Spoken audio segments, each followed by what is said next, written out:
Um, House hunting is surprisingly tiring. Yeah, I just yawned like, dang, I'm ready for a nap. Yeah, it's all right. Right, we've seen 6 houses today. We're on the hunt. But what I really want to talk about is we have a question slash topic from a community member, which we don't Come get on, these for too often, community. right? Come on, M4. We don't get these too often, so I want to make sure that we actually talk about this. And we'll do like probably like half the episode on this, another half on on real estate. But good morning. I have been rethinking what I'm teaching my children. It's already getting good. Adults and almost adults. As a single mother, that is different than what they see or learn in a traditional home. Right. So the topic is raising married melanated millionaires, even though you haven't been the best role model. So I think is a really good topic. So Mhm. that's what we're gonna dive into. Just dive into maybe experiences that our parents gave us as young ones that have helped us on this path, and then maybe some small things that we plan to do for our own kids someday. No announcement. It's not happening anytime within the immediate future. But yeah, how's that sound to you, Queen? Sounds good. I'm good. Cool. So without further ado, let's get into the episode. Over 50% of Black Americans are unmarried, and only 2% of Black families in America have a net worth over $1 million. We are on our journey to not only join that 2%, but grow that 2%. Facts. I'm Devon Truvel, creator of Black Wall Street, the board game, with my beautiful co-host. I'm Sinclair, aka the Health Nerd. You can go to our website at them4show.com, our Instagram at them4show, and our YouTube channel at Melanated Married Millionaires in the Making. And welcome to the M4 Show. You're staring at me like you're judging me, Sinclair. What's going on? Watching you in your zone. My meditative zone. Mhm. Welcome back, beautiful people, to the M4 Show, Melanated Married Millionaires in the Making. I'm your host, Devon Truvel, creator of Black Wall Street, the board game. And of course, I have with me my smiling, my beautiful, my radiant, soon to be homeowner queen herself. Please introduce yourself. First of all, we're already homeowners. That's true. Second of all, hello everybody. My name is Sinclair, aka the Health Nerd, and this is gonna be one of our properties in our portfolio. We're looking to get the next one in the portfolio. But yeah, I like house hunting. It's fun. We were talking about earlier. My mom loves house hunting and has always loved house hunting and loves interior designing. So we used to go to model homes for fun. It's just something. So it's like it's nostalgic for me to like go house hunting, and when we're actually like, oh, this can actually be ours. Like, oh, this is actually one we could put an offer on and live Right. in. So I like the experience, but it is tiring. It's tiring. I don't know. Is it the I emotions? feel Is like it it's emotional because I mean, it's not a aside from getting in and out of the car and walking around, like uh it's not that much physical work. I feel mm, it's the emotional, like literally every room you're in, you have to imagine what it would be like to live there. Like mm, imagine furniture there. Like I feel like that's just a lot of brain power to be using on 6 different properties. yeah. And I think that's a testament to how much we're not using our imagination Hmm. every day. Like the fact that it's so tiring to go into open house and use your imagination for 3 hours, like it's a muscle, Right. right? So maybe we need to practice using our imagination more often and not looking at a computer screen. Keep watching this podcast, but not watching YouTube, right? Because you're not necessarily imagining anything; you're just seeing. Hmm. You're not using the full scope of your brain. Yeah. So that's interesting. But what I want to talk about today, Sinclair, is again this topic that came up from our listeners, and we appreciate the topics that come in. If Yes. y'all have a topic that you want to see, you can DM us at the M4 Show on Instagram. You can go to our website, them4show.com, submit your topics as well. But the topic is raising married melanated millionaires, even though you have been the best role model. And this is specifically coming from a single mother that has some adult kids, some almost adult kids. So yeah, I really just wanted to have an open conversation, Sinclair. If you can give maybe like two things, I can give like two things on what you feel like your parents did right that puts you in the position now to be a melanated married millionaire in the making, and then eventually, of course, crossing that millionaire threshold? Mhm. Anything coming to mind for you? I think something that both of my parents did, um, is elevate above the experience they both, received in their Mm, childhoods. yeah. I think they both took that very seriously. My mom came from the Bay Area, Northern California. My dad's from Tampa, Florida. So me being from Southern California, that's where I was born, but they're both outside of where they grew up. Mhm. And so I feel like they wanted to, be in an area where they could kind of um, just really recreate the environment that they wanted to for their family. Um, yeah, they both had whatever, type of experiences, childhood traumas, all that not fun stuff Right. that folks go through. So the fact that they very much, I think, cultivated an environment that was, ideal for raising a family. Like me and my brother had fantastic childhoods, Mm, right? Everybody's got their different things that they can point out that they would improve, but right. like, I have to give it to my parents, like, they did their thing when it comes Right. to Y'all did parenting. that. Yeah, when it comes to parenting and really creating an environment that is good for raising a family, like, they really did that. We were born into a house that they owned, Mm. right? Yeah, my parents are still together, right? Blessed to be able to Oh, how see many that years? relationship. They were married in Is it- 92. So 31 years. Yeah, yeah. Come on. So, I think 92. Yeah, I'm pretty sure it's 92. Um, but yeah, I think it was just they very much were intentional about, where they wanted to be, owning their home, creating like they had me. I believe my mom had me when she was 30. I Mm, think when she was 30. So, a little bit, I mean, later is all relative, but later than some folks, earlier than other folks, yeah. right? But I think again, they were intentional about like, let's create the environment so that when we're ready to have kids, when we have them, like they can grow up in a nice, stable household. Mm, And I think that worked out, right? Like again, me and my brother, like we had great childhoods. We followed the path, right? The traditional path, go to get good, right? Get college. good Yeah. grades, go to college, get a good job, And then now you're kind of off a that little path. bit, I kind of veered off of that a little bit, but that's because I'm now trying to do the same thing, Mm, right? It's like that's the trajectory now set is like, okay, a stable household is a given mhm, because that's what I had. So mhm, now what's the next level? I feel like, and it's like ownership is like the big mhm, thing that we're like, an ownership of like time, ownership of property, ownership yeah. of of what you do with your Passive life, passive income. income. Like I Mm, feel like that's the next level we're trying to take it to. And yeah, the path I was on wasn't really going to get me there. So mm, yeah, I think that's something I'm taking like to heart is like, how can I do the same thing and elevate, right? The experience I had was fantastic. And if my kids had the same thing, I would be perfectly happy. yeah. But I almost feel a level of responsibility to do the same thing my parents did, which is okay, how can we take this to the next level? Yeah, and I like that start of not necessarily, oh, my kids aren't in a millionaire position right now. It's a matter of, did you do better or did you improve upon the last generation? Right.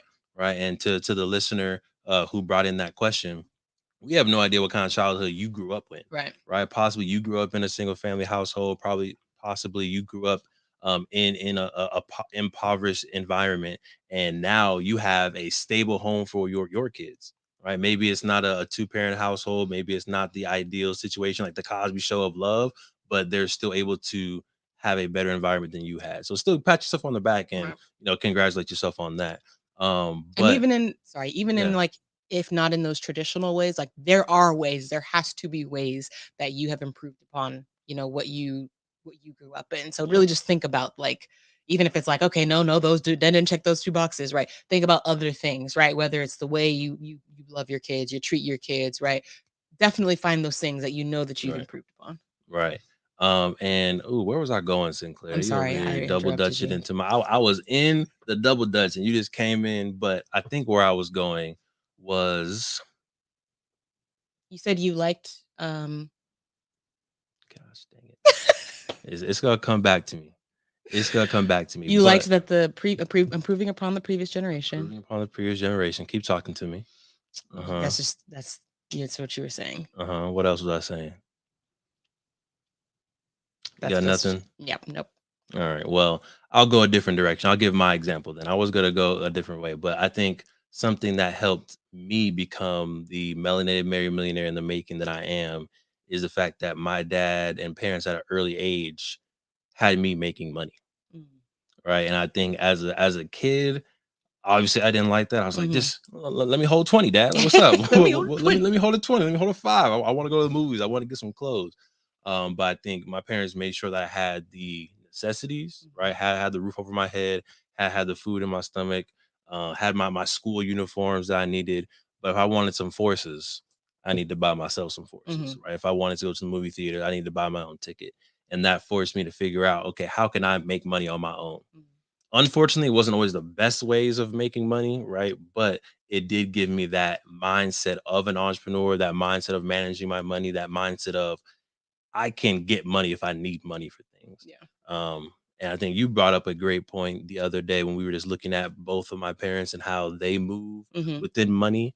That I have kind of pieces of both, the mom that raised me and my dad on how to generate money, how to save money, how to be, a little bit frugal at times, Mhm. but then how to splurge at times as well. So I would say a gift that you can give your child or your children is giving them that ability to hustle Mhm. and pathways of making their own money. This Yes. is a lemonade stand. This is creating art and selling it to families. This is, doing, there's tons of ways to make legitimate money out there. So help them in crafting that gift. Yeah. I think that's gonna be really good and plant the seed, Hmm. like you said. Um, and what do you think, what do we need to do to make sure that they're doing it in positive ways? Like, what could have been done differently for you? So I think what wasn't done is giving me the examples, not and like basically like brainstorming, right? Having Mm, that parental think tank and being mhm, like, all right, if you want $100 every single month to be able to go to the movies whenever you want, Devon, let's sit down and let's come up with a strategy. All right. All right. Well, I want to do this. That's illegal, Devon. Don't do that. Right. Okay. I'm thinking about, selling candies and sodas. Okay. Let's explore that a little bit more. mhm, Or I'm looking at, doing Pokemon card sales and trades. Okay. Let's explore that. I'm looking at doing washing people's bikes and razors or something in the neighborhood, like actually sitting down at the table and coming up with a business plan and a business strategy. That way for sure what they're doing to get money, right, because I would just show up with money. right, no questions. No questions were being asked. There was a time I remember in middle school where I literally stopped at the grocery store and I bought things to make Alfredo, Mm, shrimp Alfredo. mm. Right, I thought I was balling. Right, so I was get in the jar, queen. I figured, It was in the I jar. figured. That's a whole nother story, y'all. I made jar Alfredo for this woman, and she did not finish it. And this was after college. Or was it during college? I thought this was after college. It was It at your might have been parents' after house. college. Yeah, it was after college. Oh, it's a whole other I podcast I episode have a thing against jarred that Alfredos. that she does. Heavy. But long story short, I was in middle school. I bought groceries for shrimp Alfredo. I came home. I made dinner. Like I was feeling real adult, and no one asked a single question about where I got that money. Mm, Not a single question. I was going to the movies often. I was coming home with new clothes. No one asked a single question about the source of my income, mm. knowing that they weren't giving me Right, income, right. right? So I think sitting down and just having that strategy just gives you as a parent the confidence to know, okay, this is exactly how they're making money. This is how much they're going to make money. You can then help them make the sign, do the advertisement, and then they're also learning legitimate business along that way too. Right. I Yeah. like that. I like that. Mm. And of course, with you being the business coach, Oh the yeah. dreamer, the visionary you are, I'm sure Listen, they're gonna have so many options. popping. Yeah, their business about to be popping. Listen, I'm talking about 5 figures a month. I'm done. I need my percentage, Kendry. Give me my 20%. All right, so that's two. Queen, do you have a second one from your childhood, from your experience? And the thing that I was gonna say came back There to you go. me, There you go. right? So what I was gonna say, you said a real good kind of story around environment, Mhm. that your parents were very intentional about creating that environment. They owned the home that they were in. Were giving you that love. I know that your parents were giving you like lunches as you were Oh going into yeah, the food. school. Food. food, period. Yeah. Right. That was just a thing. Yeah. Lunches, dinners, like I always had good food. Love that. And still to this To day, this day. they Had still po' have good boys last food. night. Come on, they do it. But I would say, having that intentional environment around your kids is also a good way to create that. And I Mhm. think you were saying this when we were driving and just kind of like thinking about what we were talking about in this podcast. But maybe you're not showing the examples of love, but you have friends that are married Right. and they can be around aunties, uncles, grandparents, and just other people that are giving them examples of what love looks like, other people that can give them examples of what an entrepreneur looks like, what a real estate investor looks like. It doesn't all have to come from you Right. as the parent, right? This is why they say it takes a village, right? It takes a village to raise that child. So you want to make sure you're intentional about the village that you're building around them, including a podcast, right? Not to, toot our own horn, but we're a family friendly podcast. We don't cuss on this podcast. We try to make sure our guests don't cuss on this podcast. We try to make sure that everything that we talk about is very family friendly because that's on brand for us. So having them watch the podcast, listen to the podcast as they're driving with you, again, can help plant some of those seeds. So environment will be my number 3. Well, this is awkward. Environment was not going to be your number 3. I really Stop. y'all hear this? Because that's what I said earlier. What do you Y'all hear mean? this? You just told her what I said earlier. Oh, word.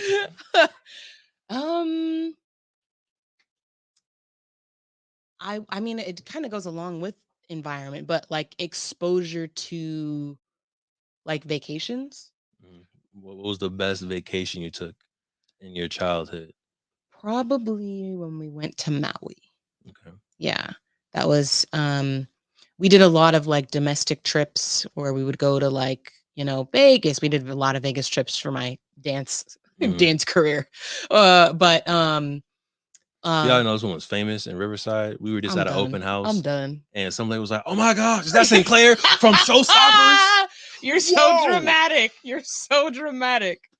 You're so dramatic. Autograph. I was like, here we go again.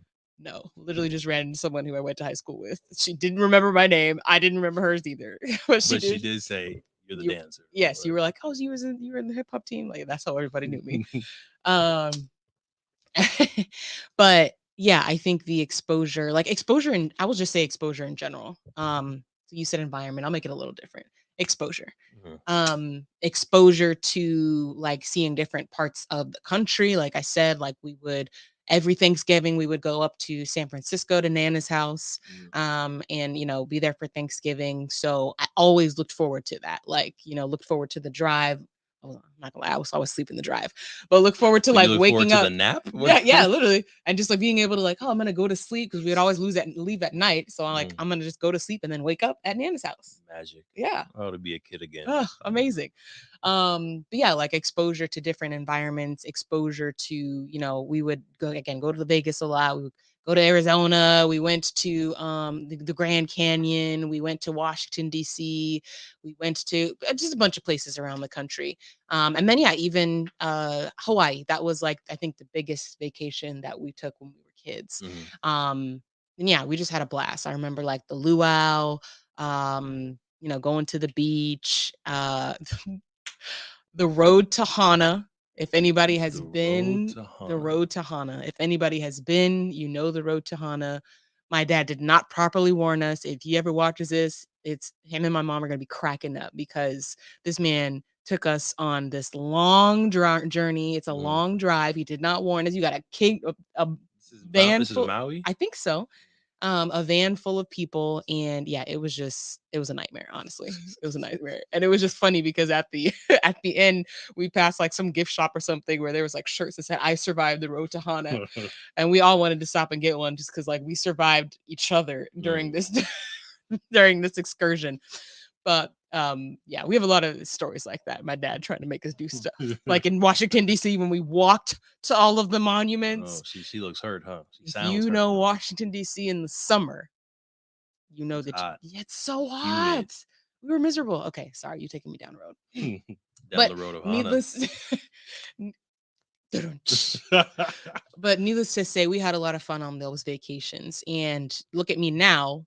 I love to travel. Like it's one of my number one activities. Anytime we like get an infusion of money, I'm like, Where can we Where go? are we going next? Oh, good. So I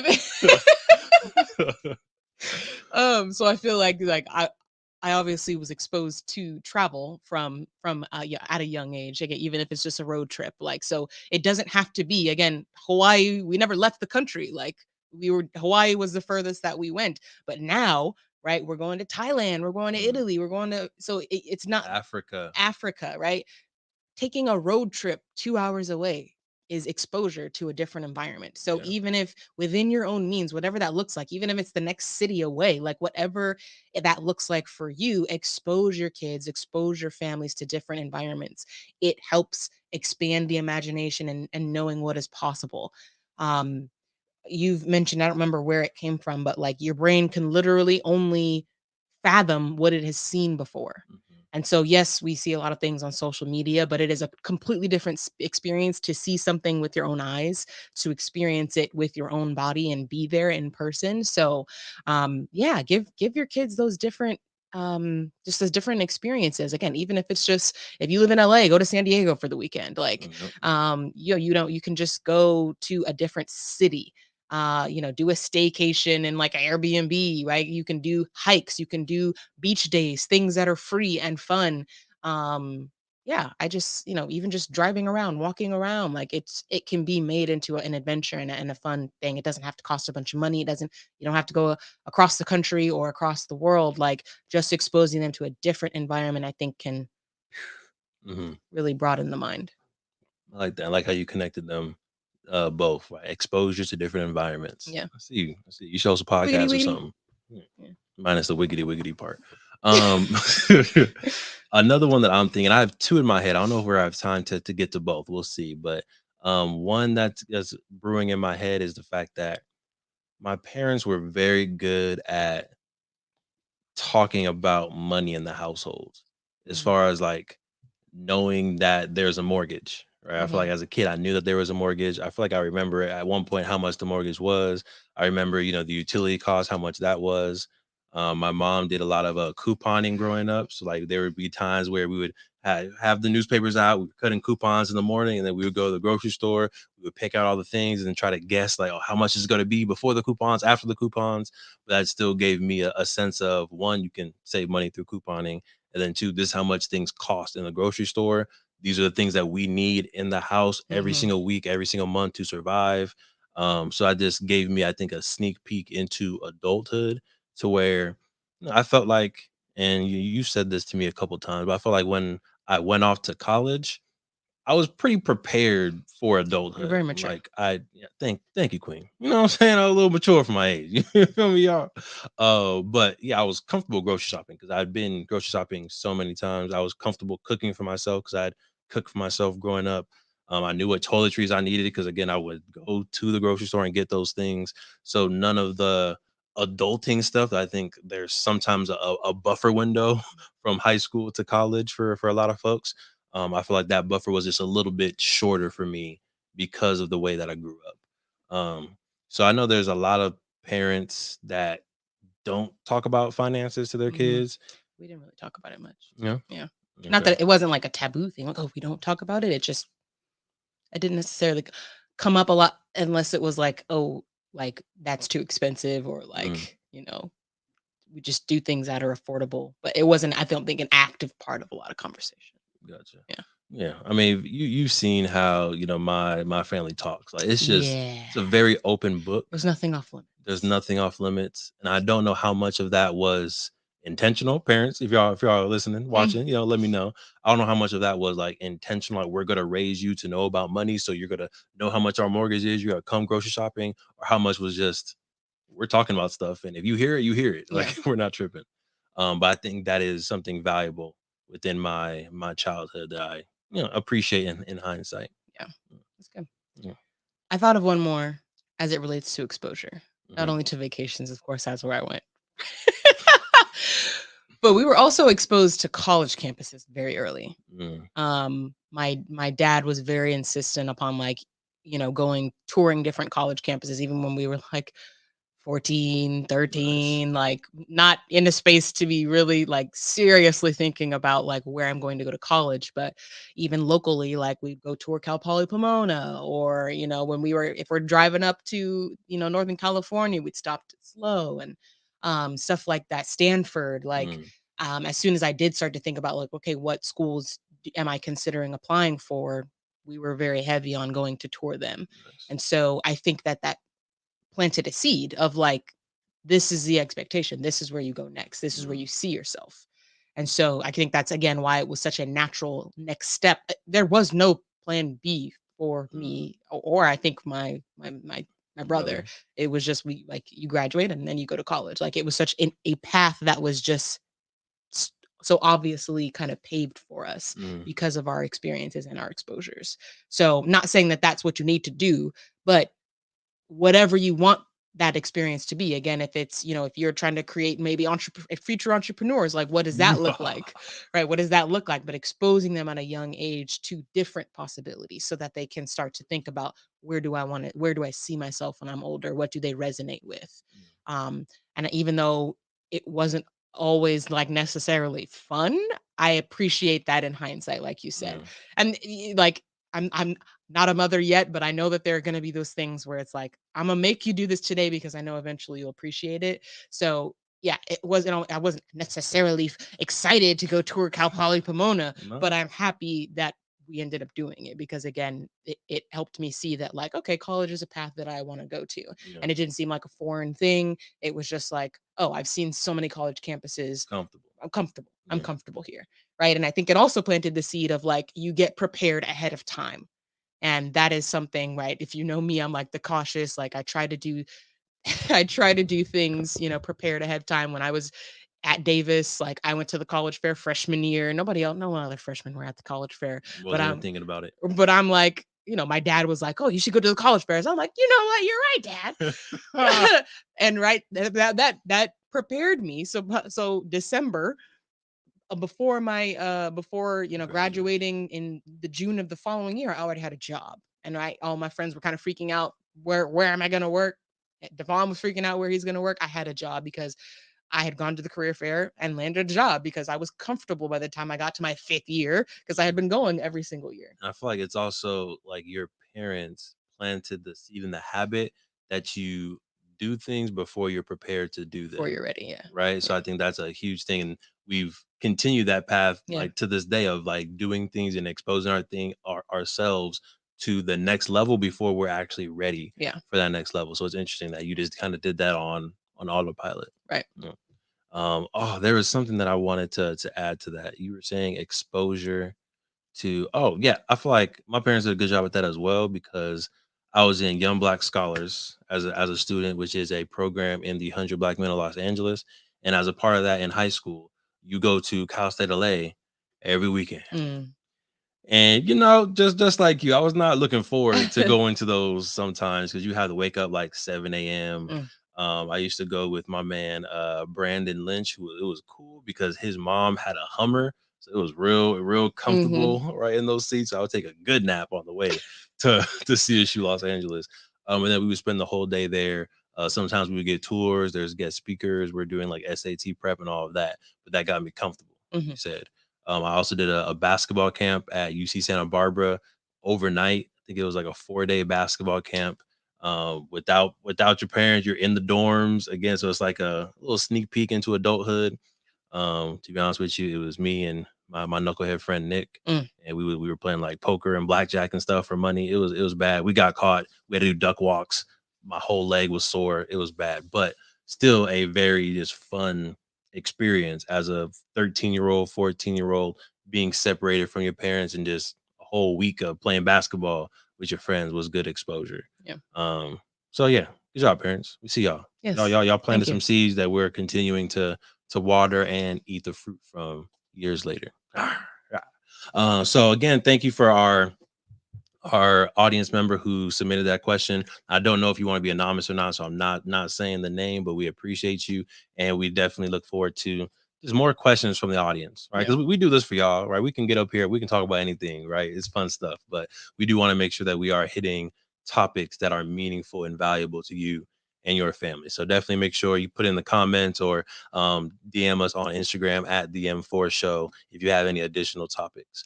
So what I want to do, Queen, let me know if you're okay with this.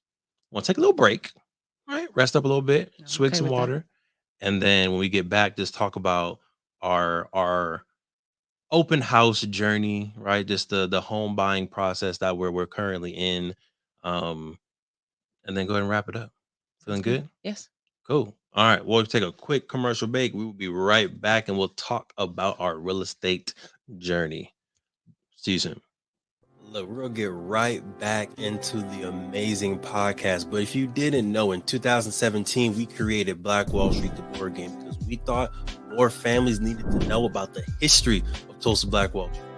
More families needed to know about the legacy of Black excellence left behind of Tulsa Black Wall Street, that we can own a Madam C.J. Walker Beauty Salon. We can have a Booker T. Washington High School. We can have an Uncle Steve's Barbecue. We can have a Renaissance man like Simon Berry, who had his own taxi service and bus service that got bought out by the city of Tulsa. We have brilliance in our DNA, and we wanted to make sure that your family can play a game that teaches them about this brilliance. So we have Black Wall Street, the board game, right here. We had the first edition available in 2017.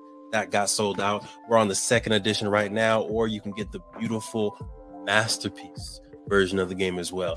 It's up to you. Head to playblackwallstreet.com and get yourself Black Wall Street, the board game, to empower you, your family, and generations to come. Playblackwallstreet.com. Let's get back to the episode. All right, let's get back into it. This is kind of like an Ask Declare segment, right? So Sinclair, for you, in our current house hunting journey, right? I know you did a little humble flex earlier, letting people know we've been around the block a few times, right? But in 2023 and in the economic environment that we're in, but also just our own personal situation that we're in, what has been the highlight of house hunting, and what has been the barrier, the detriment, the thing that really makes you when it comes to house hunting right now? So I would say the exciting part about house hunting right now is that we are searching for the house that we are going to like bring our future family into. Like that's just really exciting. So I think it's another level of like, not only can we live here, but can our first child live here, right? Can we bring our child And into second. this and get our second child live here, right? Can we actually raise a family here? That's exciting because like I literally am like thinking like when I'm looking at the living room, I'm like, oh, can I picture like first steps being taken here? Like I just have a different level of imagination when I'm doing this series of house hunting. So that's really exciting. And I think the barriers or the thing that is um So hold on, before you even get into the barriers. yeah. So when you're looking at these homes, right? And again, we saw 6 today, saw like 4 last week. Hopefully this will be the last weekend that we need to do house hunting. But what are some of the things that you're looking for that says to you, I can raise a family here? Mhm. Right? What are those signs inside the house or in the local community that you're like, yep, I can see it. Yeah. Space. I think just having a good amount of space. And like there's something about natural light that I really like, that light that brings, in a household, I feel like brings a nice energy, and like that really helps me like imagine, me be having a future there. So that's a small thing that I think just really changes how I see a place. Mhm. Um but yeah, I think just like, does it have enough space, not only like living room, like, oh, can we play here? Can we build forts in this living room? Right. But but also like, is there enough bedrooms? Like we've been looking are really like our sweet spot is 3 bedrooms so that we can have our own bedroom, we can have a nursery and then like an office/guest bedroom as well, and just be able to grow into, having, 2 nurseries if we needed, or a child's bedroom and a nursery, and still have enough space and not feel like, okay, we're outgrowing this house, Yeah. which eventually is going to happen, but Yeah, we're definitely gonna outgrow it eventually because we want 5 of them things. But something that's has been an easy no for you is because we have a California king bed. So if the Yeah. bedroom, If it doesn't fit the bed, like I'm out. And he's like, "Oh, you can just get a smaller bed." yeah, I was like, we Devon, can get I'm a not. smaller bed, we can get a queen, we can get a full. It's like, no, I'm sorry. I'm just no. accustomed to a certain lifestyle at this point. I And don't realize how much space is in this bed. She'll be like way over there. I'll be like, good night, Sinclair. Here's the thing. So he's a cuddler. And so I he's am. like, "Oh, he wants to be." I'm not when it comes to sleep. Get off. Right. Oh, I you're like so hot. I like to cuddle in the morning. Like, oh, before you get up the bed, like have a little I'm like up. I'm awake. right, yeah, 5:30. I'm out he's the already bed. She over here trying to cuddle. I'm gone. but he also doesn't realize one, he runs very hot at night, so I can't be anywhere near him without sweating. And then two, he's an active sleeper. So I don't know what type of dreams he be having, but down to his hand, like sometimes I'll hold his hand and he's like, and I'm just like, I can't even do that and like be woken without being woken up. But anyways, I'm accustomed to the California king, and I don't want to downsize. So yeah, I'm looking at the bedroom. I literally have like measured our bed, and I mark it with my feet. If I feel like if it's a little tight in here, Literally. I will mark it with my feet. Like no, it This wouldn't ain't fit it, here. Devon. It's not Next, the one. and like literally one of the houses we looked at, I'm like, it was a really nice Real neighborhood, nice. but the bedrooms were all small. Like it wasn't one of those where, oh, this is obviously the master bedroom. It literally was like any of these could be the master bedroom because they're all small.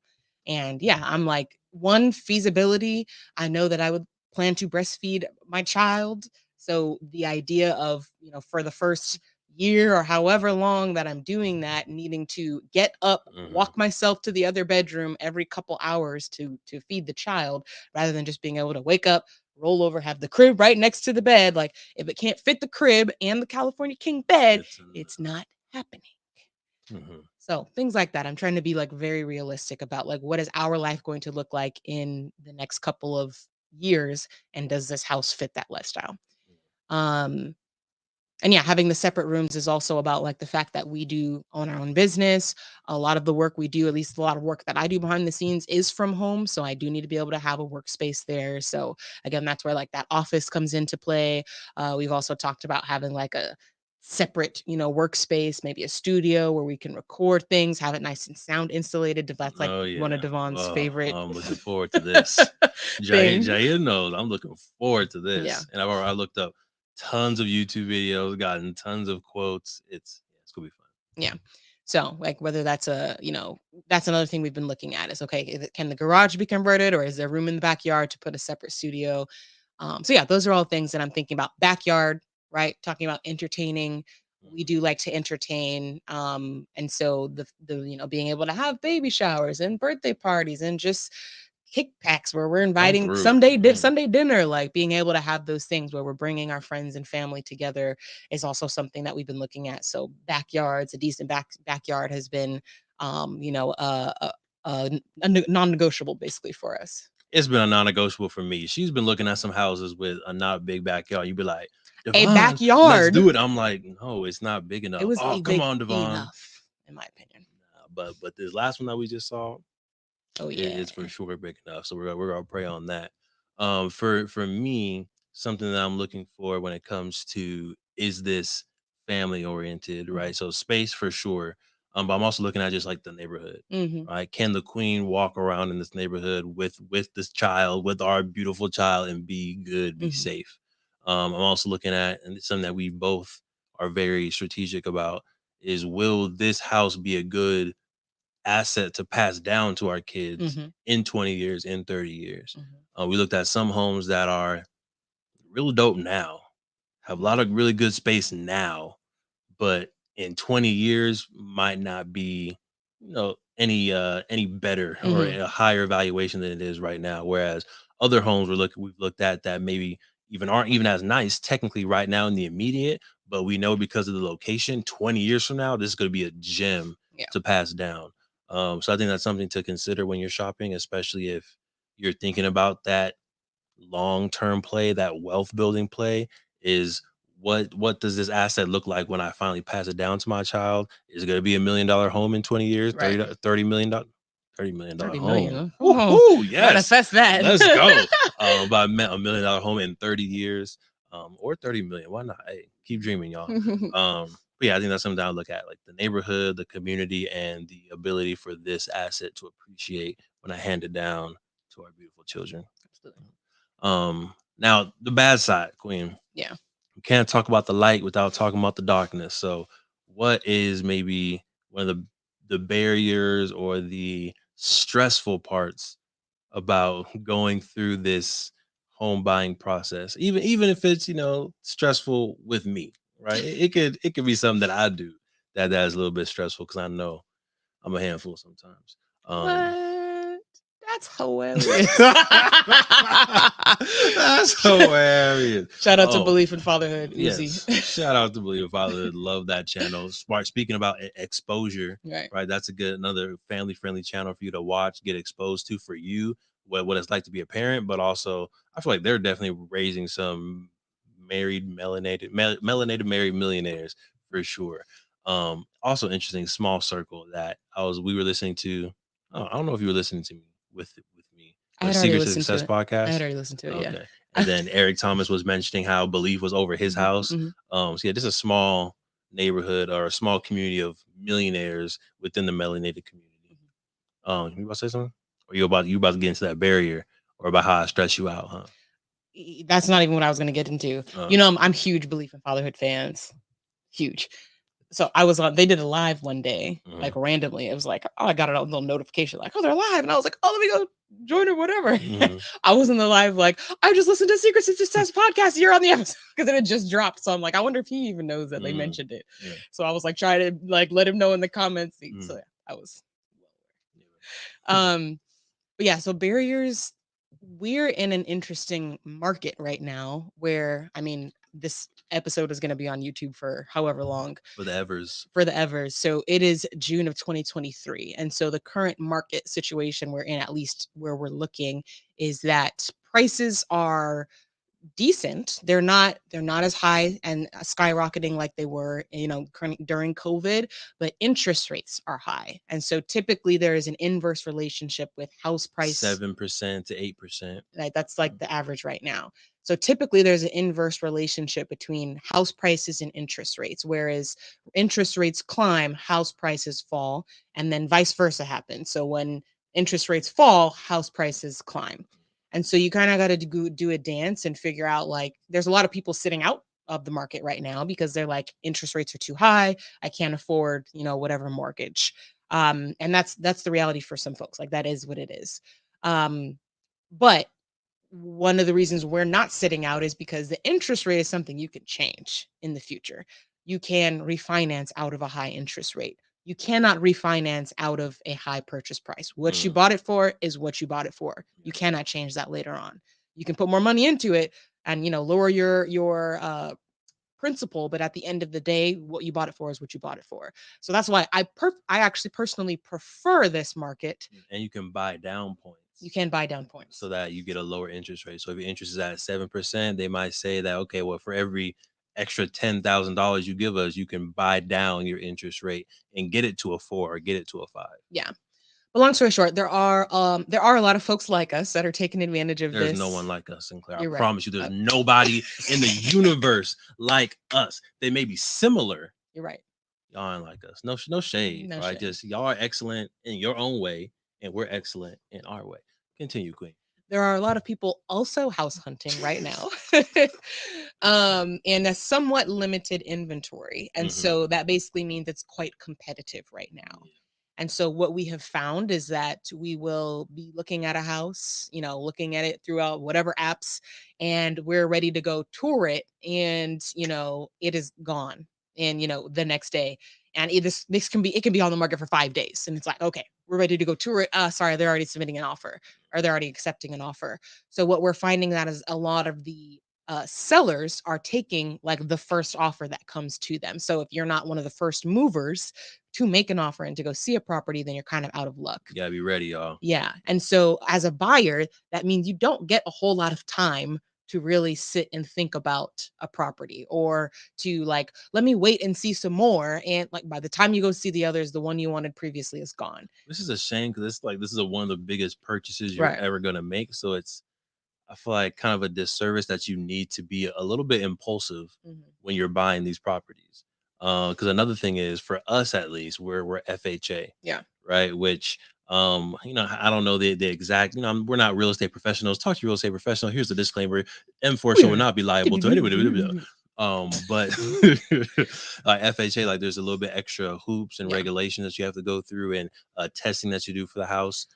And just a background, I think it is a government-backed loan. Right, So I think any government-backed loan, there are more requirements that they are going to require to make sure it's a good property because it's technically their investment too. So they want to make exactly. sure it is a good property, but that is more hoops for the sellers, right? It has to meet this inspection, it has to have a stove, right? Things that other properties, conventional loans don't always require. Right, which means that some properties have said like, "Oh, right now we're not accepting any Yeah. FHA. We're only looking at conventional." So and then even though we're ready to submit an offer, we can't Yeah. because they're only looking at conventional. That's been another kind of just auxiliary barrier we've been able to go through. Yeah. Or we've had to go through. Yeah. Another barrier for us. Sorry, were you done with your queen? Yeah. As far It as was just the just like market. we have to be ready. So like we are like there's been a couple where, Devon is gone. I'm going to tour this house alone with our agent, and if I like it, we're submitting an offer like that night. And that's already happened where like we've been ready to do that, and maybe they're not accepting FHA, or it's already taken. But like it's been that type of environment where like I can't even like wait to go have him tour it the next day or the weekend because it could be gone. Like we've had to be really ready. And so yeah, it's not the ideal situation, but I feel like I am just putting an extra level of like criticism on when I am touring on like, okay, is this actually a house we can live in? Because if I give the go, he's going to give the go because he trusts my judgment, and we're going to make an offer Mhm. Most of the time. most of the time. Most of the time. I do at least look at the pictures now because sometimes it'll be a real nice kitchen and all things look I am good, a little biased and towards then a the nice kitchen. and then the backyard would be 3 inches, and it's like Sinclair, wh- who approved Three this? inches. Another I think unique barrier that we're going through because of our situation, and possibly some of our listeners may go through it too, is the financing aspect of it Mhm. with our business. Yeah. And I think there could have been some strategic things that we could have done earlier on that put us in a better position. But the queen has her 1099 income. I have my W-2 and Play Black Wall Street unofficial income.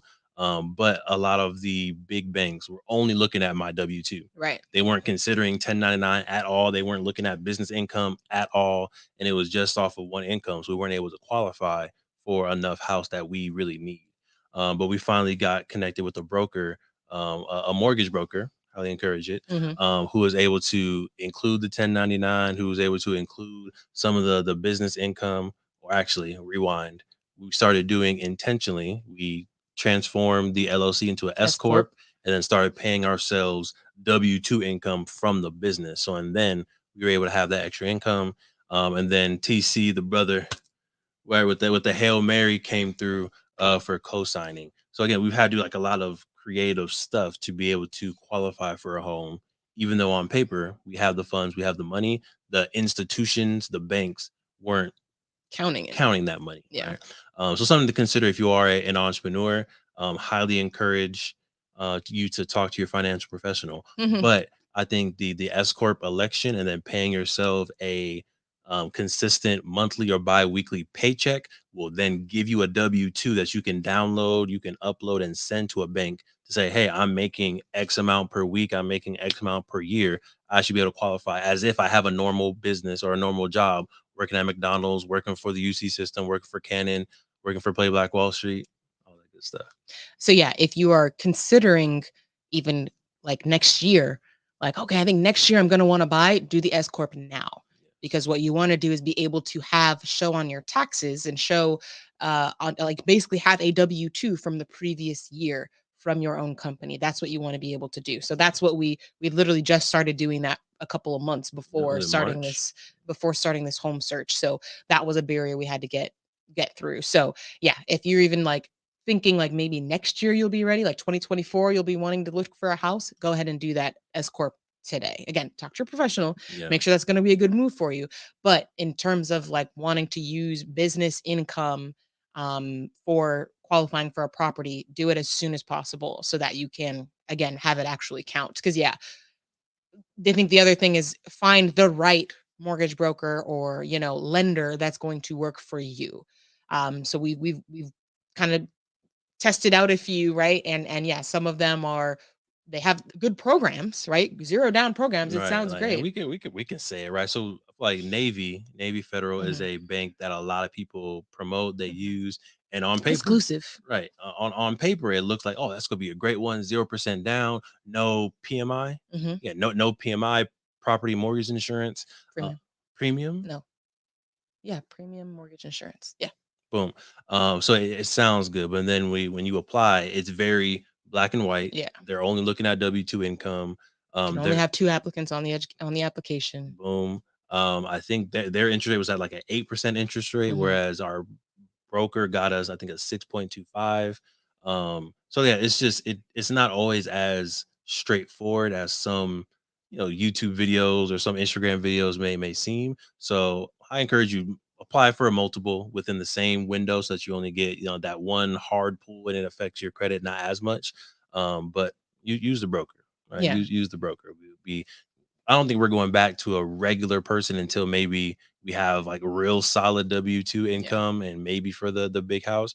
But I think the broker that we found right now is going to be our main person for the next at least 2, 3 properties. Yeah. Just find somebody that works for your wherever your situation is, right? Our broker works mostly with self-employed folks. So whatever we're doing is not anything new he's had having to go figure out. Whereas, yeah, if you're kind of going to one of the standard like big banks, they don't really deal with a lot of self-employed folks. They have a lot of kind of older ways of looking at things, more standard, conventional ways. So if you have just a W-2, hey, go for the big banks, go for the big, the zero downs, they'll be fine. If you got a little bit of a creative situation, if you got a lot of Yeah. real estate properties, if you got rental income, like all of these things that start to get a little bit tricky, then don't take, just because you get like a no or you don't qualify from one lender, that doesn't mean like, oh man, I guess we can't buy property. Just go and keep searching for a different lender, and find somebody who's going to make it work for you. Yes, ma'am. Yes, ma'am. We gave some good gems in that second half. Gave some great gems in the first half. Hopefully, y'all got some value out of it. Quick message for our fathers out there. Happy Father's Day. Right. Yes. Shout out to all the fathers out there who are active in their children's life and just making an impact, right? And helping to bring in the next generation of people, good human beings, entrepreneurs, doctors, lawyers, artists, dancers, computer scientists, podcasters, and teachers. We appreciate all the love that the fathers give. Dad, I love you. We're going to be playing basketball and you're going to be hurting my body later. Woo. Father, I will see you tomorrow. Mhm. Whatever we decide to do. I'm sure we're gonna be eating good. Oh, yeah. Y'all be eating. Save me some food, quick. I'll think about it. Updates for the week, Sinclair. What you got for the beautiful people? What's popping? As usual, we got our 10-week financial literacy program, with middle schools and high schools, where we basically walk them through, what is a problem they're seeing in their community and how to solve that problem with a business venture, Yeah. with whether it's a for-profit or nonprofit business. Let me tell you, these kids, these scholars are so Yeah, creative it's and lovely. so passionate and so like just inspiring to see the ideas that they come up with. We're talking about middle schoolers and high schoolers, solving the businesses that are gonna, creating the businesses that are gonna change the future. So, Mm. really excited to see the seeds that are planted with this program. And if you are interested in this program or want to see it at a school near you, go ahead and give us an email at info@playblackwallstreet.com, Yeah. especially if you're in the Southern California area, Inland Empire, LA, San Bernardino, San Diego. We want to hear from you, and yeah, let's make it happen. Oh yeah, and we do have the curriculum available digitally as well. I'm sure there's some procurement hoops we may need to jump through for your district. But if you aren't local to the Southern California area, we can also provide the lit curriculum digitally for you. So go ahead and reach out. We'll see what we can do. In that same vein, we are also hiring additional mentors. Mhm. So if you are a current college student, a current graduate student, you're a recent grad from college or grad school, email that same email info@playblackwallstreet.com.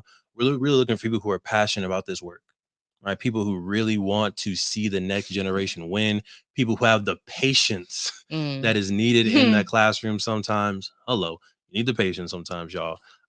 So if you're passionate about financial literacy, if you want to get trained in financial literacy, how to start a business, if you want to be a part of a team that's really making some moves out here, go ahead and apply. info@playblackwallstreet.com, or send it to a friend, family member that you know is interested. We will be hiring for the next 2 to 3 weeks, right? So today is June 16th. 17th. June 17th, we'll be hiring through about probably mid-July, July 17th. So put your application in ASAP though, to make sure you get considered first. The other thing that I'm excited about doing, Sinclair, this isn't necessarily a public announcement. Y'all can't participate in this. Sorry, but our retreat that we have. We have a Play Black Wall Street retreat scheduled where we're going to go through the lit curriculum and see how we can take that to the next level. We're going to go through our core ideology and branding. We're going to go through some of our KPIs and strategies. We're going to have a chef come in and make some good dinner. We're going to have a masseuse come in, make sure that our self-love is good. But I'm just excited for the intentional time to sit down and figure out, okay, where are we going with Play Black Wall Street? Where are we going with Lit? And how do we make sure we continue to make those intentional moves? Right. I got to a point where I felt that we were just reacting, right? Because so many things were happening at the same time. We were getting so many different schools, so many different situations with our mentors that we were kind of just reacting to make sure that we can keep moving forward. But now that we have this pause, have this time, like let's patch up the holes, rebuild the ship to make sure it can keep going on the longer voyage. So we're in our off season. Yeah, we're in the off season, and you can see the success in the season by the work that's put in the off season. Facts. Right. So we're about to hit the gym. We're about to put in that good work for the week. Yeah. Oh no, never be that person in the gym. Don't do it. But yeah, I'm excited for that week. It's gonna be good. And we got a balance. We're going to Catalina during that week. We got multiple dinners, the massage that I need to book for us still. But it's, I think, a good balance of work and self-love, self-care. I'm here for it. I'm aware. All right, we appreciate y'all as usual for tapping in this journey. Definitely make sure y'all like and subscribe to the M4 show. We're at not 1,000 subscribers, so we need your help to get us to 1,000 subscribers. So make sure you click the like button and you click subscribe so you get notifications on future videos. And of course, share this channel, share this episode, or any episode that you feel like would connect with a particular friend, a connected family member. Share it with them to help the community grow. Okay, we appreciate you. My name is Devon Truvel, creator of Black Wall Street, the board game. And I'm Sinclair, aka the Health Nerd. We hope y'all secure the marriage. Make sure y'all secure the love. And of course, make sure y'all secure the bag. Peace. Thank you for supporting the M4 show and our mission to increase the wealth of Black families. If you received any value from this episode, any value at all, any, do us a favor and give us a like and subscribe on YouTube and Apple, Spotify, anything, all of them, all of them, wherever you're listening, go ahead and like and subscribe. And after you like and subscribe, make sure you send this episode to at least one family that you really want to see win. We'll catch y'all next time.